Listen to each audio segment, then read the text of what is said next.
I'm really excited to bring you what I consider to be the greatest online blitz match ever played. Now, I sound like crap right now, so you'll have to excuse me. I'm just getting over COVID. I actually feel fine, I just sound awful. Today I want to show you game 1 of this 16 game match. As far as I'm aware, no one's ever actually covered all of these epic games on YouTube before, so I'm really excited to share them with you, work our way through them. Now, the reason this match was so special wasn't just because it was so close and so cat and mouse, but the context of it. So Magnus Carlsen was world number 1, world champion, he still is now in 2022, and Alireza Firouzja at the time of 15th of April 2020 when this was played was just 16 years old, an upcoming chess talent, yes, but he hadn't played in a match of this length against the world champion. So the 128-man pool of players had been whittled down to just 2. They were playing for $14,000 first prize, $9,000 for second. Each player had 3 minutes on the clock, and it was first to 8.5 points, or best of 16. So Magnus Carlsen had white in game 1, Alireza had black. Let's see what happened here. So Magnus kicked off with pawn to d4, and he was already surprised quite early here when Alireza went pawn to d5 here, going in for a queen's gambit. He loves to play sharp lines like the King's Indian, but we had this queen's gambit position on the board, and here we had bishop to b4, the Ragozin variation. That's what Alireza chose. A fighting variation, bringing the bishop to b4 instead of e7. Magnus now captured in the centre here. He put his bishop on g5, and after castles, pawn to e3, Alireza kicked this bishop back with pawn to h6. So it dropped into h4 here, and now the other bishop develops this nice light square diagonal. So instead of developing this bishop, Magnus now went queen to b3, immediately asking a question of this one. And Alireza simply chopped off here, the queen recaptured, and he's now weakened this e4 square where he wants to land a knight soon.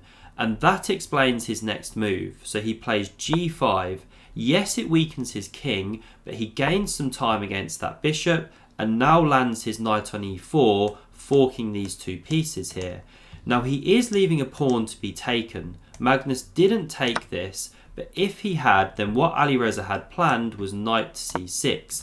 And the players were talking through their moves on each side as they played, by the way. So I've watched those videos back, seen their own commentary, and it's really insightful when analysing. So after knight c6, best here is to take the queens off. And black actually has huge compensation for the pawn.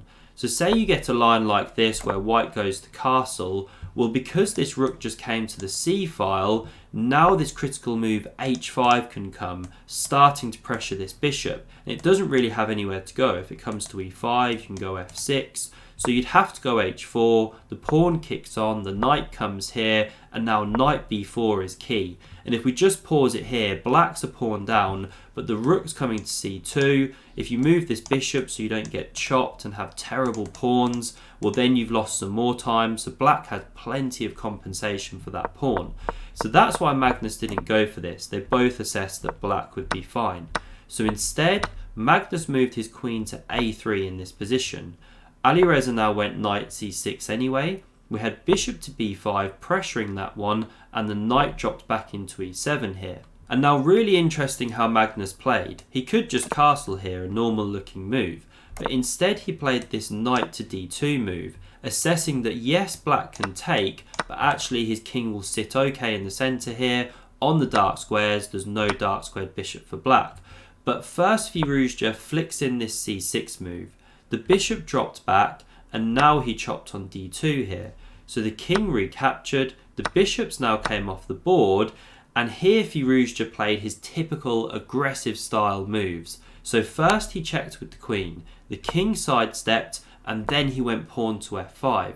Now Magnus described this move as slightly overzealous when he was watching it. He thought that black was just weakening the king.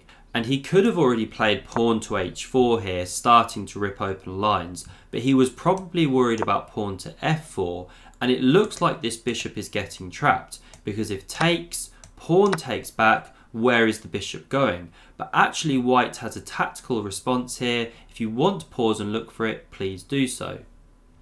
So here white can play bishop takes on f4, because if black takes that one back, then you have this queen g3 check and you're picking up the rook at the end.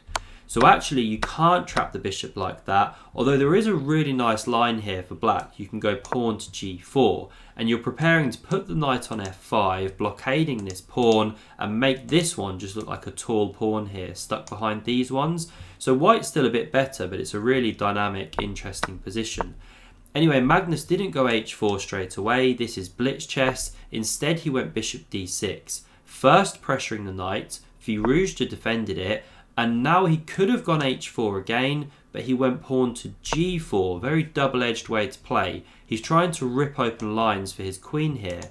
And now Firouzja already saw some tactics in the air. So he played rook to f6, and Magnus is thinking, oh, this is just a bad move. Now I get bishop e5 with tempo, the rook has to go somewhere. He'd completely missed Firouzja's response, and again, if you want to pause and look for it, please do so.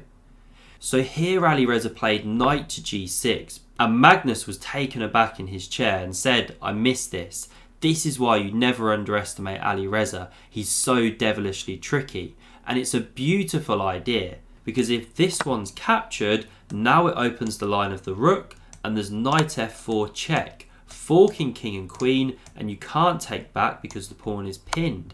So after the knight came to g6, Magnus had to find something else to do. So he played pawn h4, mixing it up. He recovers so well, Magnus does, even when under pressure.